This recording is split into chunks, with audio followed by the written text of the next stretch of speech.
قبلہ علامہ حافظ محمد علی work of Lahore او کتاب فرمان دے باواز بلند صلوات۔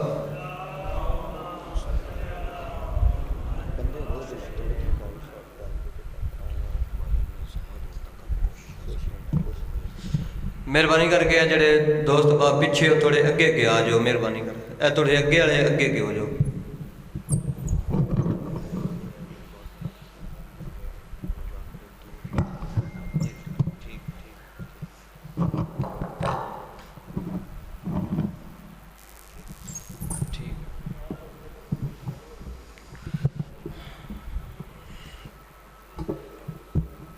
باواز بلند صلوات کی تلاوت فرمائیں۔ اللہم صلی علی محمد وآل محمد۔ کوشش کر کے ایک ہی دفعہ درود پڑھ لیں لیکن بلند آواز سے پڑھ لیں مل کے۔ اللہم صلی علی محمد وآل محمد۔ بسم اللہ الرحمن الرحیم العلی العظیم۔ الحمدللہ الذی جعلنا من المتمسکین بولایت امیر المؤمنین۔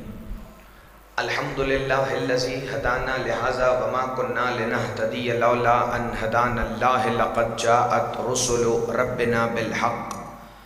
مولانا و مولا الثقلین جد الحسن والحسین مولانا ابی القاسم محمد۔ اللہم صلی علی محمد وآل محمد۔ الصلاة والسلام وآل بیت الطیبین الطاہرین المعصومین المنتجبین الہداتیین المہدیین المنتخبین المنتجبین المظلومین الذین اذھب اللہ عنکم الرجس اہل البیت ویطہرکم تطہیرا۔ اللہم صلی علی محمد وآل محمد۔ قال سبحانہ وتعالی فی کلامہ المجید ومحکم خطابہ الحمید وقولہ الحق۔ بسم اللہ الرحمن الرحیم۔ هو الذی بعث فی الامیین رسولا منہم یتلو علیہم آیاتہ ویزکیہم ویعلمہم الکتاب والحکمہ وَإِن كَانُوا مِن قَبْلُ لَفِي ضَلَالٍ مُبِينٍ۔ با آواز بلند صلوات۔ اللہم صلی علی محمد وآل محمد۔ دعا ہے کہ خالق کائنات اس عظیم ترین عبادت کے درجات میں اور بھی بلندی عطا فرمائے۔ دعا ہے کہ خالق کائنات آل محمد کی عزت اور عظمت کے صدقے میں یہ عزاداری ہماری نسلوں میں قائم فرمائے۔ چونکہ مجلس عزا کی قبولیت کی دعا میں اس لیے بھی نہیں مانگتا کہ یہ کائنات کی وہ عبادت ہے ذکر محمد و آل محمد جو قبول پہلے ہوتا ہے اور ادا بعد میں ہوتا ہے۔ دعا ہے کہ خالق کائنات خادمین فرش عزا سادات عظام کی اس محنت کوشش کاوش کی عزت اور عظمت کا صدقہ ان کے عزت رزق جان مال ایمان اور خصوصاً عقیدہ ولایت امیر المومنین میں بے حساب برکتیں عطا فرمائے۔ دعا ہے کہ خالق کائنات اس شہنشاہ کا ظہور جلد فرمائے، وہ جو شریک القرآن ہیں، جو خلیفۃ الرحمن ہیں، جو امام الانس والجان ہیں، جو کامع الکفر والطغیان ہیں، جو صاحب العصر والزمان ہیں، وہ جو ترتیب محمدیت میں 14ویں محمد ہیں، وہ جو ترتیب علویت میں 12ویں علی ہیں، اور کوئی مانے نہ مانے وہ 15ویں ابو طالب بھی ہیں۔ دعا ہے کہ وہ تشریف لائیں اور دنیا کو بتائیں کہ اس فرش عزا کا حقیقی مقام کیا ہے۔ ایک مل کے با آواز بلند صلوات کی تلاوت فرما لیں۔ اللہم صلی علی محمد وآل محمد۔ میں چونکہ آپ کے اس علاقے میں پہلی مرتبہ آیا ہوں تو مجھے پتہ نہیں ہے کہ آپ کا مزاج کیا ہے۔ آپ خاموشی سے سنتے ہیں، ساتھ بولتے ہیں، آیت کو سمجھتے ہیں یا نہیں سمجھتے۔ ہر جگہ پہ ایک مجمع مختلف طریقے کا ہوتا ہے، لیکن ایک بات میرے عقیدے میں شامل ہے کہ جس کے دل میں علی ہو اسے بات سمجھنے میں مشکل پیش آ سکتی ہی نہیں، چونکہ بانی مجلس کا حکم ہے کہ رسول اکرم کے حوالے سے کچھ گفتگو کریں، تو میں شیعہ سنی مسلمانوں کی خدمت میں اس رسول کا ذکر شروع کرنا چاہتا ہوں کہ جس کا کلمہ پڑھ کے تم خود کو مسلمان کہتے ہو۔ میں ایک گزارش آپ سے کر دوں کہ جس قدر آپ میرے ساتھ بولیں گے میں اس قدر ہی آپ کو مجلس سناؤں گا، چونکہ پڑھنا تو میں نے پورا ہے، لیکن اگر مجلس کا لطف مجھے پڑھنے کا ہے اور آپ کو سننے کا تو مجلس کا فائدہ پھر ہے۔ ایک مل کے ایسی صلوات پڑھیں کہ آپ کے چہروں سے ذرا سا پریشانی کے آثار دور ہو جائیں۔ اللہم صلی علی محمد و علی محمد۔ سورہ مبارکہ جمعہ ہے اور اس کی دوسری آیت میں اللہ ارشاد فرما رہا ہے کہ هو الذی بعث فی الامیین رسولا منہم یتلو علیہم آیاتہ ویزکیہم ویعلمہم الکتاب والحکمہ۔ اللہ فرما رہا ہے میں اللہ وہ ہوں جس نے رسول کو بھیجا ہے امیین ان پڑھوں میں۔ اللہ نے فرمایا میں وہ ہوں جس نے رسول کو بھیجا ہے۔ چلو آیت کو آگے بڑھانے سے پہلے میں یہیں سے پہلا فضائل پڑھ دوں۔ اللہ نے اس آیت میں یہ نہیں کہا میں رحمان ہوں، یہ نہیں کہا میں رحیم ہوں، یہ نہیں کہا میں قدوس ہوں، یہ نہیں کہا میں عزیز ہوں، یہ نہیں کہا میں جبار ہوں، یہ نہیں کہا میں مالک الملک ہوں، یہ نہیں کہا میں ذوالجلال والاکرام ہوں، یہ نہیں کہا میں حی و قیوم ہوں، یہ نہیں کہا میں اول و آخر ہوں، بلکہ اپنا تعارف کرواتے ہوئے کہا هو الذی بعث فی الامیین رسولا منہم۔ میرے اللہ کے تعارف کے لیے یہی کافی ہے کہ میں محمد کو بھیجنے والا اللہ ہوں۔ آپ صدا سلامت رہیں بھائی، میری سوچ سے زیادہ بیدار ہے؟ اللہ اکبر، یا رسول اللہ، یا میں اللہ وہ ہوں جس نے محمد مصطفیٰ کو مبعوث کیا ہے ان پڑھوں میں وَيُعَلِّمُهُمُ الْكِتَابَ وَالْحِکْمَةَ، تاکہ وہ انہیں آیتوں کی تلاوت کر کے بتائے، وہ ان کا تزکیہ نفس کرے اور انہیں کتاب کی تلاوت کر کے دے۔ مسلمانوں نے عجیب بات کی کہ نبی کو خود پڑھنا لکھنا نہیں آتا تھا۔ بھائی اللہ نے آیت میں یہ نہیں کہا کہ میں نے ان پڑھ نبی بھیجا ہے، اللہ نے کہا میں نے ان پڑھوں میں نبی بھیجا ہے جو تمہیں کتاب پڑھ کے سنائے، کیونکہ جسے خود پڑھنا نہ آتا ہو وہ کتاب نہیں پڑھ سکتا۔ اس کا مطلب اللہ نے کہا کہ میں نے ان پڑھوں میں پڑھا لکھا رسول بھیجا ہے جو تمہارے مدرسے کا پڑھا ہوا نہیں، مجھ اللہ کا علم لے کے تمہارے درمیان۔ آپ صدا سلامت یا علی وَيُزَكِّيهِمْ، جو تمہارا تزکیہ نفس کرے، وَيُعَلِّمُهُمُ الْكِتَابَ وَالْحِکْمَةَ۔ اچھا بندے حیران ہیں، میں کوئی کراچی سے تو آیا نہیں، جٹ ورکا تے شیخ پورہ ہی ہے میرا علاقہ، چونکہ اب کئی بندوں کو اردو سب کو سمجھ آتی ہے نا، بس ٹھیک ہے، مسئلہ کوئی نہیں۔ اللہ نے جب اپنے نبی کے لیے یہ کہہ دیا کہ مجھ اللہ کے تعارف کے لیے یہ کافی ہے کہ اللہ وہ ہے جس نے رسول کو بھیجا ہے تاکہ وہ ان پڑھوں کو آ کر پڑھائے، اور ایسے نہیں بھیجا کہ وَمَا أَرْسَلْنَاكَ إِلَّا رَحْمَةً لِلْعَالَمِينَ۔ آیتوں سے گھبراہٹ تو نہیں ہوتی نا جی؟ وہ گھبراہٹ نہیں ہوتی تو میں پھر 5-7 پڑھ دینی ہے اوپر نیچے سنبھالنا تمہارا کام۔ وَمَا أَرْسَلْنَاكَ إِلَّا رَحْمَةً لِلْعَالَمِينَ، میں نے اپنے حبیب محمد کو عالمین کے لیے رحمت بنا کر بھیجا ہے۔ یہ آیت تو ہر شیعہ سنی مسلمان کو یاد ہے، جو خاموش ہے اسے بھی یاد ہے، جو بول رہے اسے بھی یاد ہے۔ آیت کے نتیجے پہ انشاءاللہ سارے میرے ساتھ شامل ہو جائیں گے۔ امام حسین کی عزت اور عظمت کا صدقہ ان کے نانا کا ذکر ہے کہ ہم نے عالمین کے لیے مصطفیٰ کو رحمت بنا کے بھیجا ہے۔ کسی نے کہا حضور رحمت 2 عالم ہیں، صرف 2 عالمین کے لیے رحمت ہے؟ نہیں بھائی، جب اللہ نے کہا نا میں نے محمد کو عالمین کے لیے رحمت بنا کے بھیجا ہے تاکہ وہ تمہیں پڑھنا لکھنا سکھائے، وہ رحمت بن کر آیا ہے، تو اللہ نے 2 عالم کے لیے رحمت نہیں بنایا۔ جس نے بڑی چھلانگ ماری اس نے لکھ دیا 18,000 عالم ہیں۔ حضرت سلطان باہو کا جس کو فکرہ یاد ہے، 18,000 جو عالم یعنی 18,000 عالم جناب سلطان باہو نے لکھے ہیں، لیکن ہماری بحث اس سے ہے ہی نہیں، چونکہ ہمارے پاس اللہ کا قرآن موجود ہے۔ نہ عالم 2 ہے نہ عالم 18,000 ہے۔ مجھے نہیں پتا محمد مصطفیٰ کتنے عالمین کے لیے رحمت بن کے آئے ہیں۔ ہاں میں نے قرآن میں آیت پڑھی ہے، بسم اللہ الرحمن الرحیم، الحمدللہ رب العالمین، تمام حمد ہے اس اللہ کے لیے جو عالمین کا رب ہے۔ اب مجھے نہیں پتا عالم 1 ہے یا 18,000 ہے، جتنے عالمین کا اللہ رب ہے اتنے عالمین پہ محمد اللہ کی رحمت۔ اللہ اکبر، یا رسول اللہ، یا علی. تو بات تھوڑی سی سمجھ آئی؟ یا مشکل تو پیش نہیں آئی.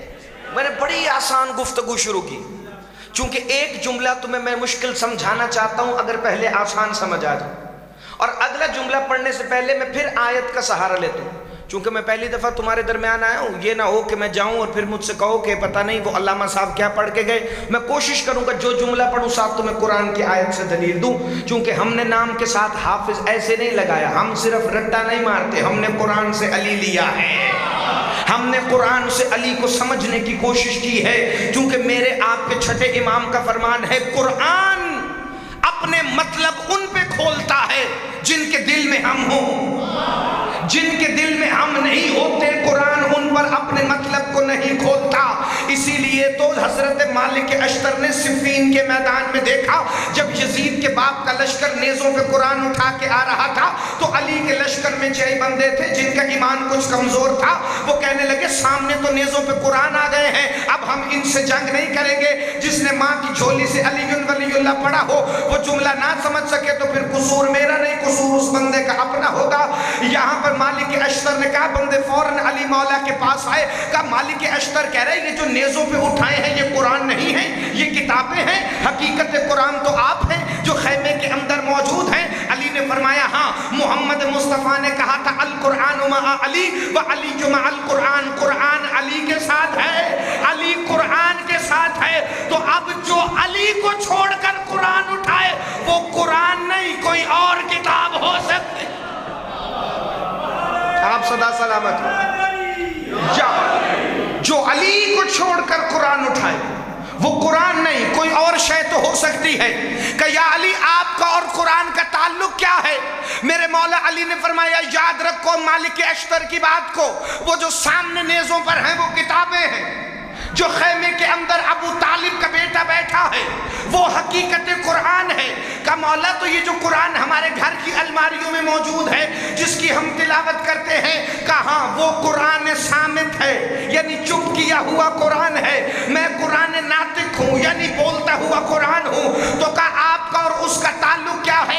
علی بادشاہ فرماتے یاد رکھو جب تم الحمد سے والناس تک قرآن پڑھتے ہو تو قرآن تمہارے گلے سے تمہارے دل میں دیکھتا ہے. اگر دل میں مجھ علی کی محبت ہو قرآن دل میں اترتا ہے، اگر دل میں علی نہ ہو قرآن لعنت بھیج کے واپس آ جاتا. آپ صدا سلامت رہیں، آپ زندہ باد رہیں. جس بندے کے ہاتھ نہیں اٹھ سکے مجھے نہیں پتا اس کی مجبوری کیا ہے، ایک دفعہ سارے مل کے کہنا حیدری. کیونکہ ہم نے قرآن سے محمد و آل محمد کے فضائل پڑھنے، ہم قیامت تک پڑھتے رہیں گے چاہے کسی کو اچھا لگے یا برا. سورہ آل عمران میں اللہ نے نہیں فرمایا بسم اللہ الرحمن الرحیم قل ان کنتم تحبون اللہ فاتبعونی یحببکم اللہ. یہ بھی آیت آپ سنتے ہیں، یہ جمعے کے خطبوں میں شیعہ سنی سارے پڑھتے ہیں کہ اے میرے حبیب ان سے کہہ دو اگر یہ اللہ کو دوست رکھنا چاہتے ہیں، اس سے محبت کرنا چاہتے ہیں تو پہلے محمد مصطفیٰ کی اتباع کریں، پہلے رسول کی اطاعت کریں، پہلے رسول کی پیروی کریں، پہلے رسول کی بات مانیں، پھر میں اللہ اپنی محبت قبول کروں گا. جملہ تو میں نے کہہ دیا، جو اللہ محمد کی اطاعت کے بغیر اپنی محبت قبول نہیں کرتا وہ محمد کی شفاعت کے بغیر تیری نمازیں قبول کیسے کرے؟ وہ اللہ جس نے کہا ہے اگر مجھے دوست رکھنا چاہتے ہو تو میرے حبیب محمد کو مانو. اب اگر آپ ایسے حیران چہرہ بنا کے بیٹھیں گے تو پھر میں نے جو ابھی یہاں رکھ کے جملہ پڑھے میں اسے تھوڑا سا نیچے لے آتا ہوں، چونکہ جب تک میں نے کہا تھا آپ میرے ساتھ بولیں گے تب تک میں آپ کے ساتھ بولوں گا. یہاں پر جب اللہ نے واجب کر دیا کہ میرے حبیب کی محبت اتباع واجب ہے، اطاعت واجب ہے، اگر اللہ سے محبت کرنا چاہتے ہو بھائی کیوں اللہ کہہ رہا ہے اگر مجھ سے محبت ہے تو محمد کی بات مانو. محمد مصطفیٰ علی کا بازو بلند کے کہہ رہے تھے اگر مجھے ماننا ہے تو پہلے علی کو. ہاتھ اٹھا لینا، خیرات مانگ لینا امیر المومنین سے۔ اور مجھے آج تک یہ سمجھ آئی نہیں، ہمارے کئی شیعہ بندے آدھے آدھے ہاتھ اٹھاتے ہیں، یہ آدھے آدھے ہاتھ علی کی حمایت میں نہیں اٹھتے، علی کی حمایت میں مصطفیٰ نے بتایا جب ہاتھ اٹھاؤ غدیر کی طرح پورا اٹھا کے کہو، مل کے نعرہ حیدری۔ آدھے آدھے ہاتھ علی کی حمایت میں نہیں، علی کے لیے اٹھے تو ہاتھ پھر پورا اٹھے۔ کہ رسول کہہ رہے تھے اگر مجھے ماننا ہے تو پھر پہلے علی کو مانو۔ آپ حیران ہوں کہ میں پھر آیت پڑھوں گا۔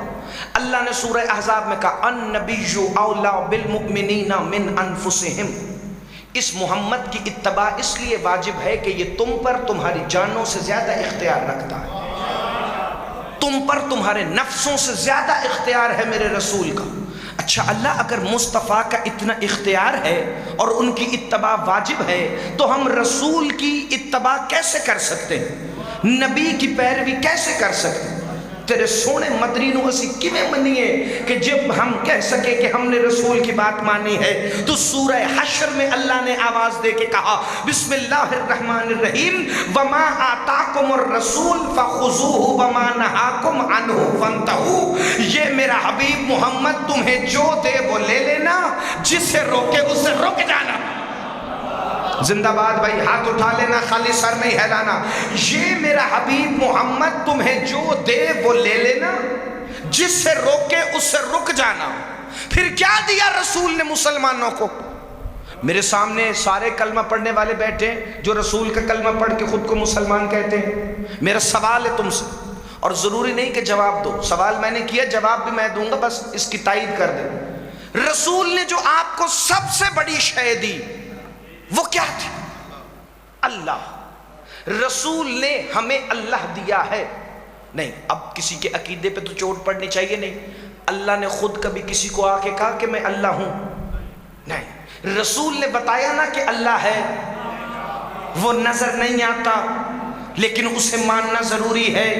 بھائی رسول نے ہمیں جو سب سے بڑی شے دی وہ ہے اللہ۔ رسول نے اللہ دیا، مسلمانوں نے کہا ہم اللہ کو مانتے ہیں۔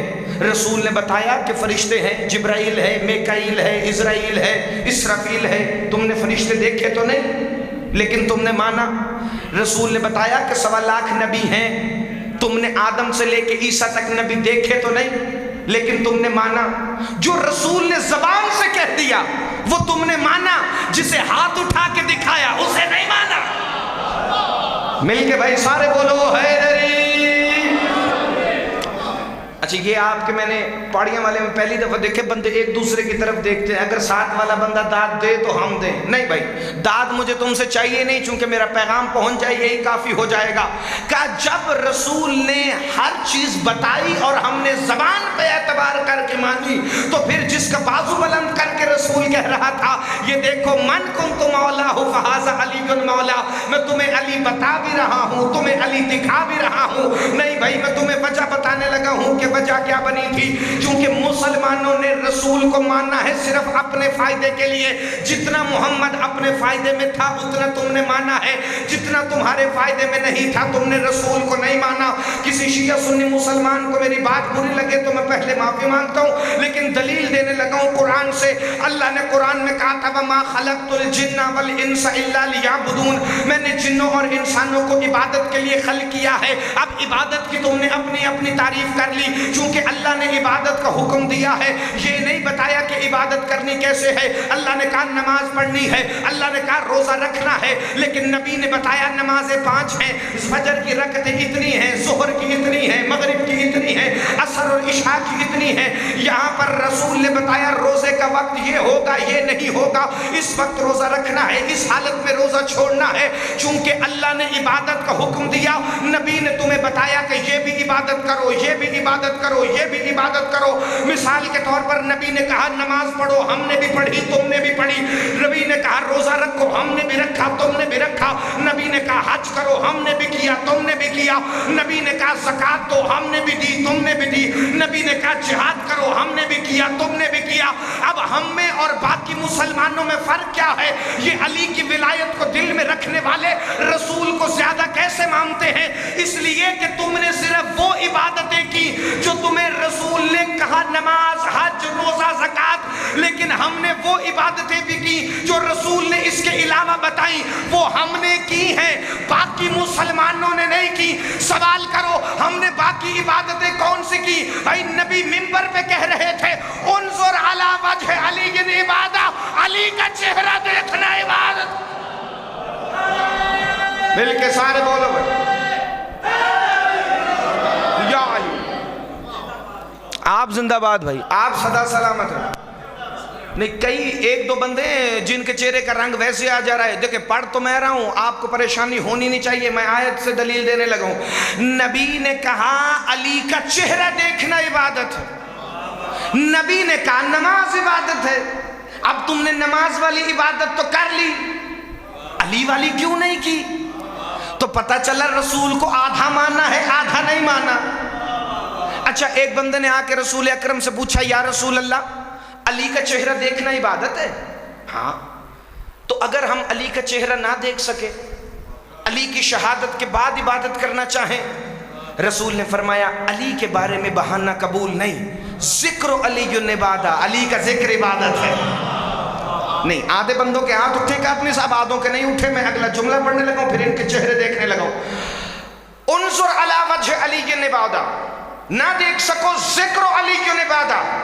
ایک منافق کھڑا ہوا، یا رسول اللہ اگر کوئی جابر حکمران ہو اور علی کا ذکر نہ کرنے دے، رسول نے فرمایا میں تمہارے دلوں کے بھید اچھی طرح جانتا ہوں، میری آنکھیں بند نہیں ہوں گی کہ تم علی کے ذکر پر پابندی لگانی شروع کر دو گے، تو کہا تب عبادت کیسے ہوگی؟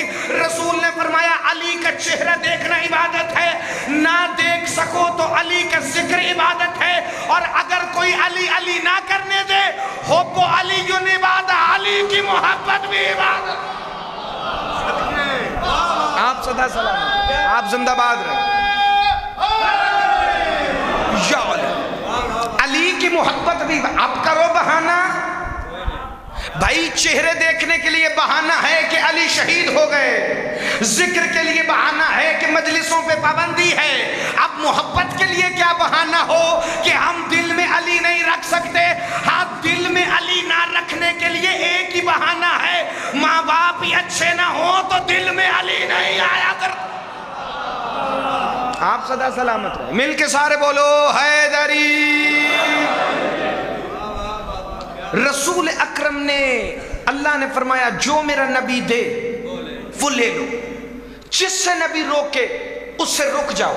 کیا دیا نبی نے؟ میں ان کو بتا رہا تھا سب سے جو بڑی شے دی وہ اللہ ہے، چونکہ اللہ نے خود نہیں کہا میں اللہ ہوں، نبی نے کہا اللہ ہے اسے مانو، نبی نے کہا روزہ ہے ہم نے مانا، نبی نے کہا زکوٰۃ ہے تم نے مانا، نبی نے کہا حج ہے تم نے مانا، نبی نے کہا واجبات ہیں تم نے مانے، نبی نے کہا وضو ہے تم نے مانا، نبی نے کہا غسل ہے تم نے مانا، نبی اکرم نے کہا فجر کی 2 رکعت فرض ہیں تم نے مانا، نبی نے کہا مغرب کی 3 رکعت ہیں تم نے مانا، نبی نے کہا عشاء ظہر اور عصر کی 4 رکعت ہیں تم نے مانا۔ تم نے چوں چرا تو نہیں کی یا رسول اللہ یہ کیسے ہو سکتا ہے، یہ کیسے ہو سکتا ہے؟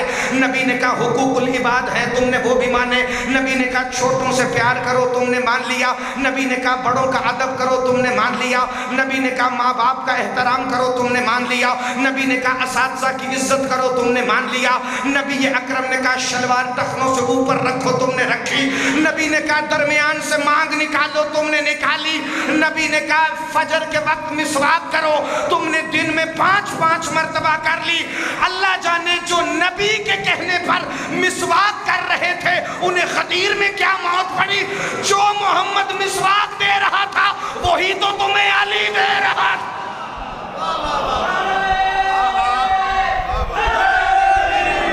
یا علی، آپ صدا سلامت رہے، آپ زندہ باد رہے۔ ایک بندے تک بھی میرا پیغام پہنچ گیا، میرے آنے کا مقصد پورا ہو جائے، توجہ رکھیے میں اگلا جملہ پڑھوں۔ اب جب نبی اکرم کے لیے اللہ نے کہا یہ جو دے وہ لے لینا، جس سے روکے اس سے رک جانا، ابھی لوگوں کے ذہن میں سوال آتا تھا، اللہ اپنے عزتوں والے پیغمبر کے لیے آیت پہلے بھیج دیتا تھا، لوگوں کے ذہن میں سوال آیا یہ محمد کی ایسی پیروی کرنا واجب کیوں ہے؟ اللہ نے فوراً قرآن کی آیت بھیجی، بسم اللہ الرحمن الرحیم، وما ینطق عن الہوی ان هو الا وحی یوحی۔ سورہ نجم، یہ میرا حبیب محمد اپنے پاس سے کچھ نہیں کہتا، یہ وہی کہتا ہے جو میں اللہ وہی کرتا ہوں۔ یہ جو میرے خاموش بزرگ ہیں اگر صرف مسکرا بھی دیں گے اس فکرے پہ تو میرے لیے وہی دعا ہو جائے گی، کیونکہ میں ہاتھ پاؤں مار کے داد لینے کا قائل نہیں۔ فکرہ دل میں اترے، تم جا کے بچوں کو بتاؤ، تمہارے بچے تمہیں بتائیں، تب میری مجلس کا مقصد پورا ہوگا کہ اگلے آنے والے سال تک میرے جملے تمہارے بچوں کو کم از کم یاد رہیں۔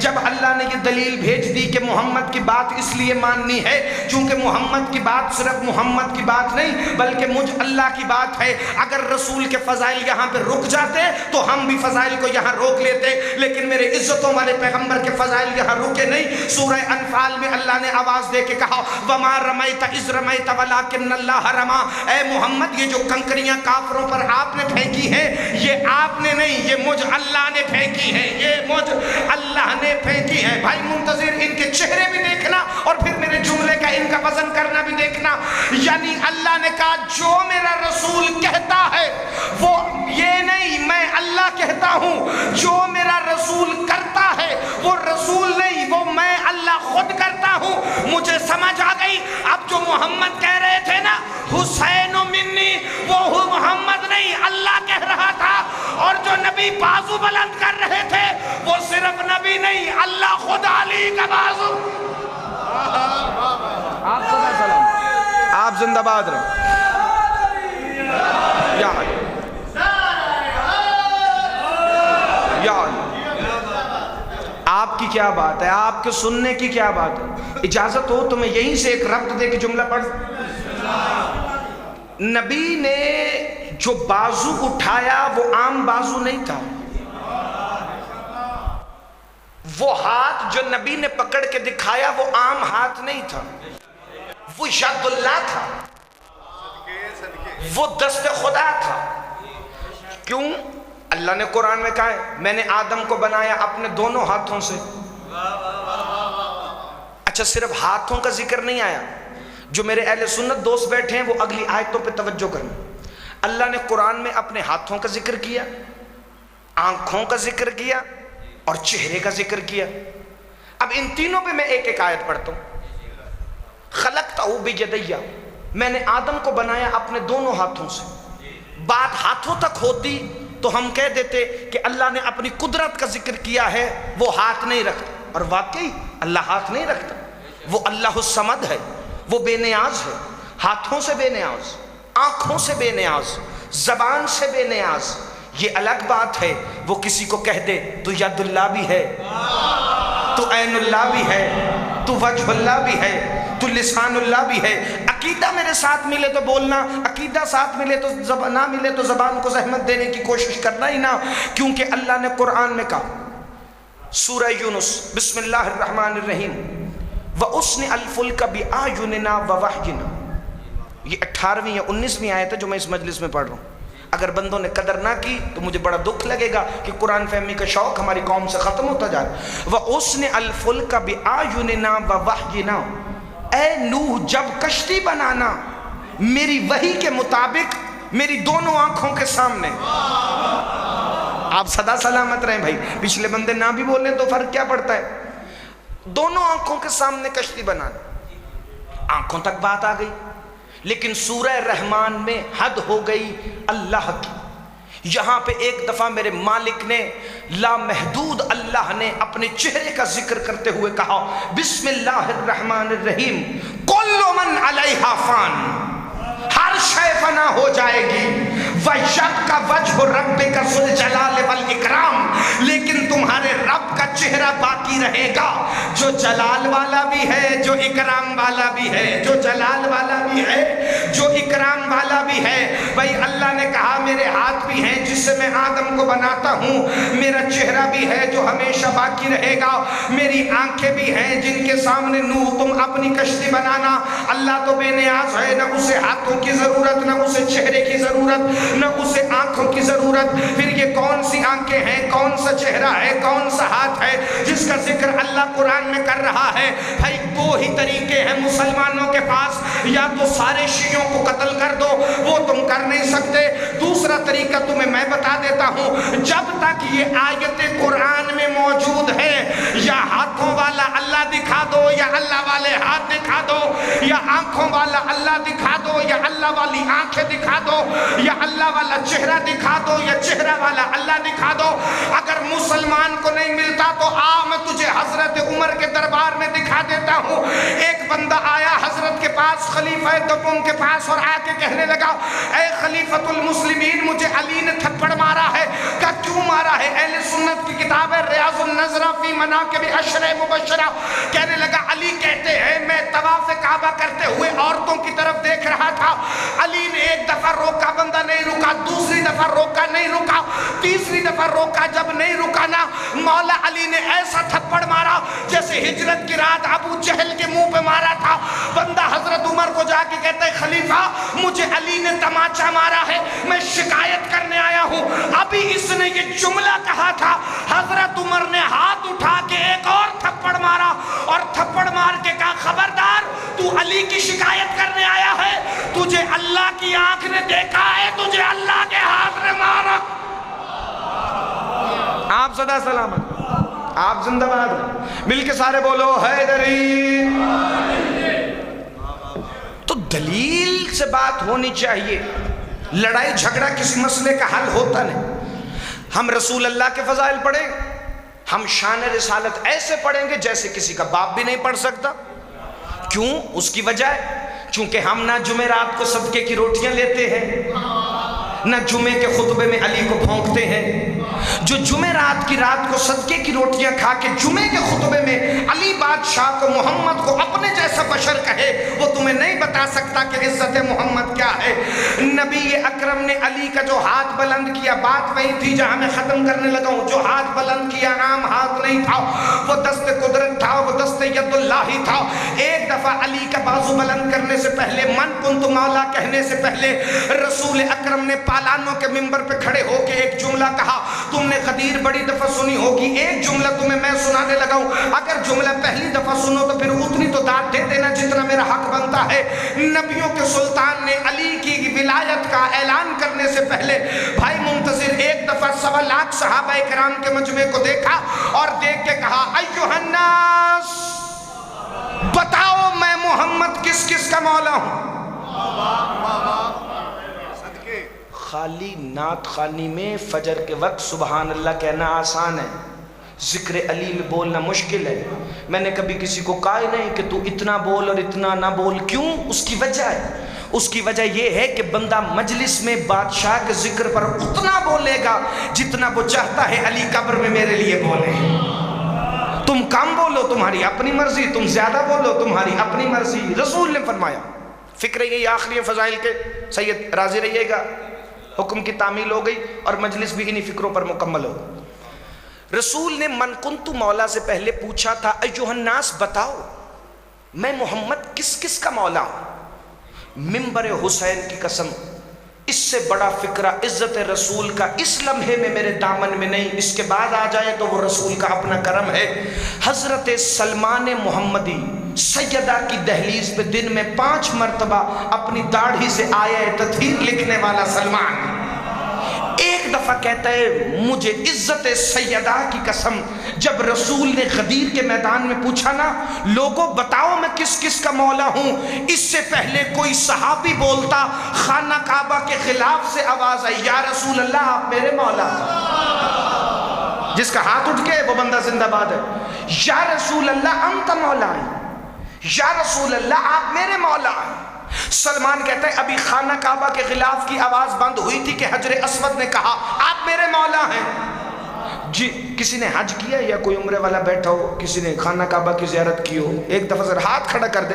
بس 5-7 بندے بھی موجود ہیں, میری تائید کے لیے کافی ہیں, چونکہ اب جو میں نام لینے لگا ہوں کسی اور کو سمجھ آئے نہ آئے ان کو ضرور آئیں گے. کہ ابھی حجر اسود کی آواز بند ہوئی تھی کہ رکن یمانی سے آواز آئی آپ میرے مولا ہیں. رکن شامی سے آواز آئی آپ میرے مولا ہیں، رکن عراقی سے آواز آئی، یہ کعبہ کے کونوں کے نام ہیں، آپ میرے مولا ہیں، کہ پھر حتیم کعبہ سے آواز آئی آپ میرے مولا ہیں، کہ پھر میزاب الرحمت سے آواز آئی آپ میرے مولا ہیں، مقام ابراہیم نے کہا یا رسول اللہ آپ میرے مولا ہیں۔ جو بندہ نبی کی عزت پہ نہیں بول سکتا انشاءاللہ پھر وہ اپنی عزت پہ بولنے کے قابل رہتا نہیں۔ یا ایک دفعہ مقام منا سے آواز آئی آپ میرے مولا ہیں، زمزم کے کنویں سے آواز آئی یا رسول اللہ انت مولائی آپ میرے مولا ہیں، صفا و مروہ سے آواز آئی یا رسول اللہ آپ میرے مولا ہیں، مزدلفہ سے آواز آئی یا رسول اللہ آپ میرے مولا ہیں۔ یہاں ایک دفعہ سرزمین حجاز کا ذرہ ذرہ کانپ رہا تھا اور کہہ رہا تھا یا رسول اللہ آپ میرے مولا ہیں۔ حجر اسود سے میدان عرفات تک جب پورے مکے نے کہا نا آپ میرے مولا ہیں، سلمان کہتا ہے ابھی بھی بندوں میں سے کوئی نہیں بولا تھا، چونکہ نبیوں کے سلطان کی آواز میں وہ جلال تھا کہ بندے دم بخود کھڑے تھے کہ یہ رسول نے سوال آج کیا کیا ہے اتنے سالوں کے بعد، کہ اس سے پہلے کوئی بندہ بولتا، پہلے آسمان سے جبرائیل نے کہا آپ میرے مولا ہیں، دوسرے آسمان سے میکائیل نے کہا آپ میرے مولا ہیں، تیسرے آسمان سے اسرافیل نے کہا آپ میرے مولا ہیں، چوتھے آسمان سے اسرائیل نے کہا آپ میرے مولا ہیں، پانچویں آسمان پہ نبی کہہ رہے تھے آپ ہمارے مولا ہیں، چھٹے آسمان پر ملائکہ کہہ رہے تھے آپ ہمارے مولا ہیں، ساتویں آسمان سے عرش و لوح و کرسی و قلم کی آواز آئی یا رسول اللہ آپ میرے مولا ہیں، غلمان جنت کہہ رہے تھے آپ میرے مولا ہیں، حوران جنت کہہ رہی تھی آپ میرے مولا ہیں، جنت کے آٹھوں دروازے ایک دوسرے کے ساتھ ٹکرا رہے تھے اور آواز زمین تک آ رہی تھی یا رسول اللہ آپ ہمارے مولا ہیں۔ سلمان کہتا ہے ابھی پوری کائنات پکار رہی تھی کہ مجمع میں سے ابو ایوب انصاری کھڑا ہوا اور کھڑا ہو کے کہنے لگا یا رسول اللہ آپ میرے مولا ہیں، اسبغ ابن نباتہ نے کہا آپ میرے مولا ہیں، زید ابن حارثہ نے کہا آپ میرے مولا ہیں، عثمان ابن عفان نے کہا آپ میرے مولا ہیں، عمر ابن خطاب نے کہا آپ میرے مولا ہیں، حضرت ابو بکر نے کہا یا رسول اللہ آپ میرے مولا ہیں، کہ ابھی ان سب نے کہا تھا کہ محمد نے علی کا بازو پکڑ کے کہا جس کا میں مولا اس کا علی۔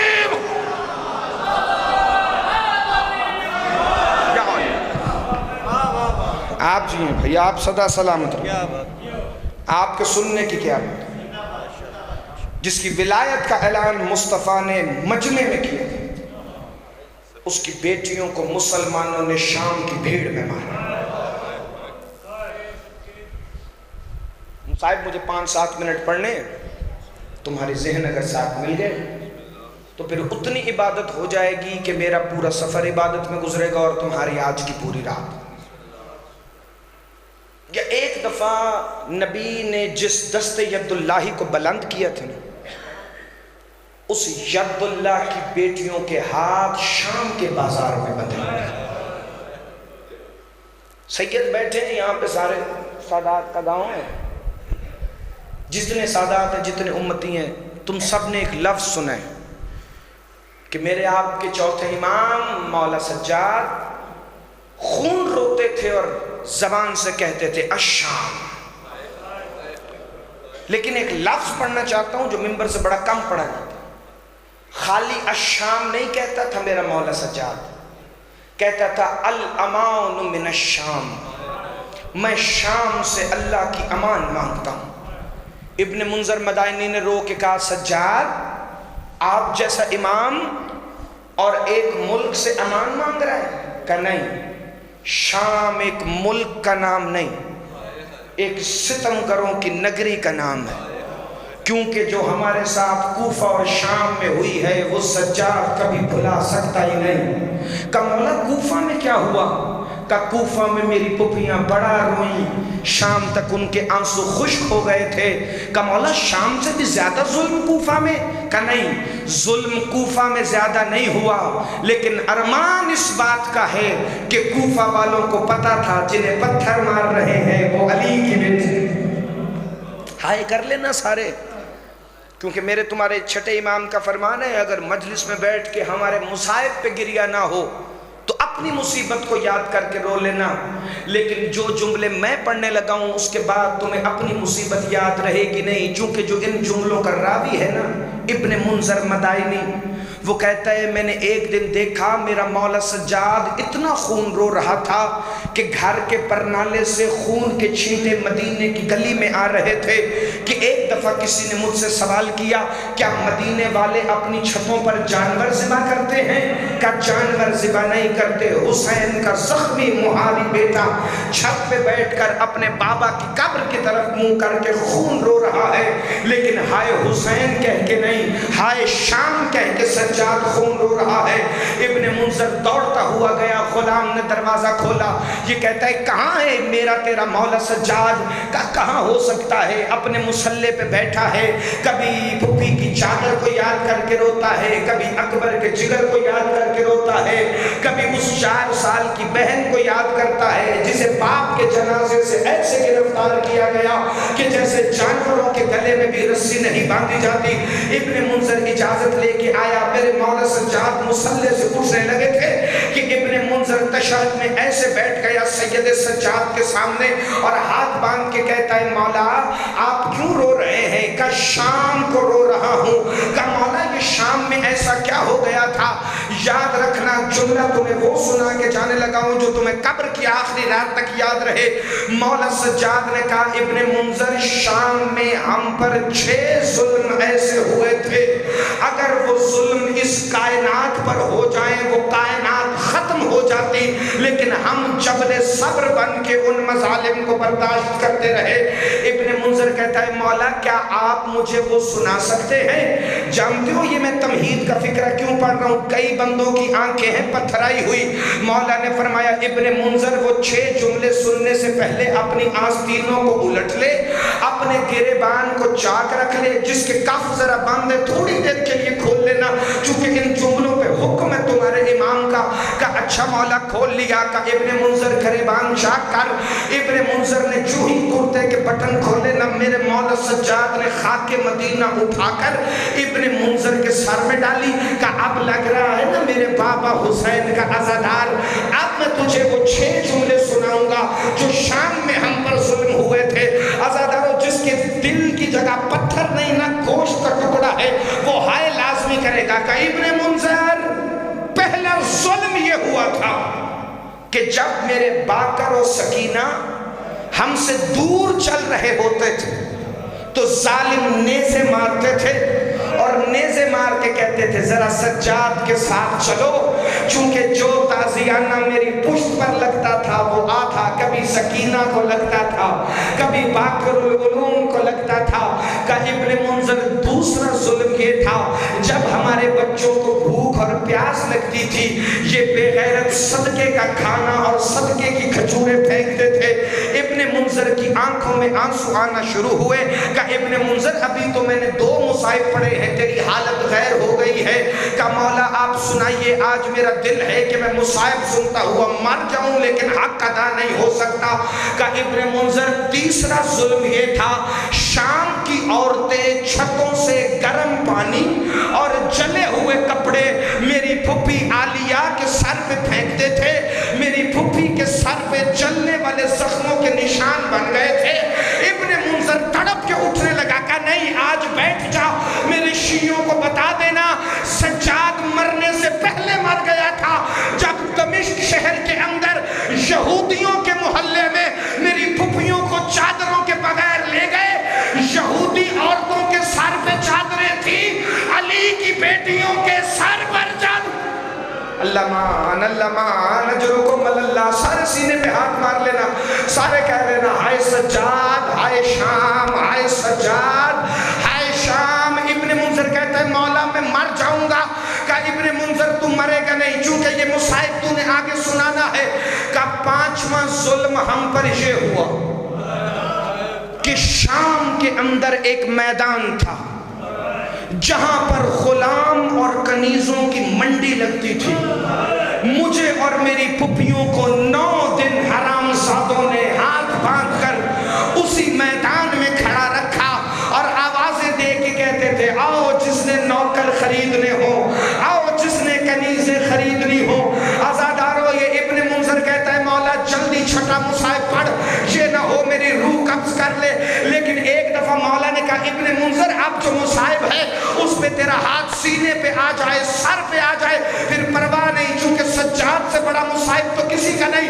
ایک دفعہ میرے مولا سجاد نے کہا چھٹا مصائب وہ تھا، 4 حرام زادے نیزوں پہ سروں کو اٹھاتے تھے، ایک نیزے پہ حسین کا سر، ایک نیزے پہ علمدار کربلا کا سر، ایک نیزے پہ شبیہ محمد کا سر، ایک نیزے پہ حسن کے دلہے کا سر، یہاں چاروں سر نیزوں پہ لا کر شام کے بازار میں سید زادہ یہ تماشے کرتے تھے۔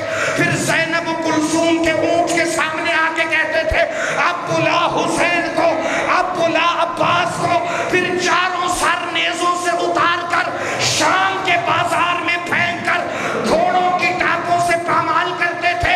سکینہ ہاتھ باندھ کے کہتی تھے نہ مار ہمارا چھڑانے والا۔ اللہ مان سارے ماتم کرنا بھائی۔ میں نے اگلا جملہ مجھے پڑھنے کی نوبت بڑی کم پیش آئی، میں دیکھ رہا ہوں 5-7 آنکھیں ایسی ہیں جن کا وضو ابھی نہیں ہوا۔ ابن منذر کہتا ہے مولا یہ مصائب میں سب کو سناؤں گا، کیا یہ مصائب کا اختتام ہے؟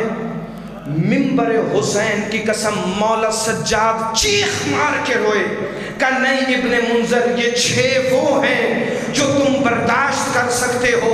کہا مولا میں تو تیرا خاص صحابی ہوں، کوئی ایک مصائب ایسا سنا جو میرا اکیلے رونے کے لیے کافی ہو۔